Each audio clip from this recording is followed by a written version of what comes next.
គ្រាន់តែចេញក្បាច់វីដេអូមេវអ្នកទាំងអស់គ្នាមិនចេញមកបញ្ញាអ្នកទាំងអស់គ្នាណាដែលសប្តាហ៍ថ្ងៃហ្នឹងគឺខ្ញុំបានជុំគ្នាជាមួយនឹងក្រុមការងារទៅញ៉ាំអីនៅមកកន្លែងពេលពួកខ្ញុំមកដល់ពួកខ្ញុំក៏បានចាប់ផ្ដើមកំងអីញ៉ាំជុំគ្នាអ្នកទាំងអស់គ្នាហើយមុននឹងគេលើកអីមកហ្នឹង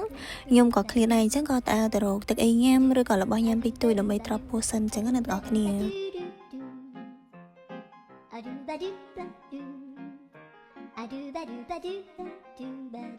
ពេលបន្លែសាច់មកដល់ទាំងអស់គ្នាគឺខ្ញុំចាប់យកបន្លែមុនគេហ្មងដោយសារខ្ញុំជិះចិត្តញ៉ាំបន្លែចឹងអ្នកទាំងអស់គ្នាដោយសារតែក្រុមការងាររបស់ខ្ញុំក៏ដឹងថាខ្ញុំជិះចិត្តញ៉ាំបន្លែស្រស់ដល់ពេលចឹងក៏រត់ចាប់លើកចេញវិញអ្នកទាំងអស់គ្នាដល់ពេលចឹងអ្នកគ្នាសាច់ពេញហាងហ្មងមកទាំងអស់គ្នាឥឡូវកុំស្ដាប់ខ្ញុំនិយាយយូរពេកមកឥឡូវមើលខ្ញុំញ៉ាំវិញម្ដង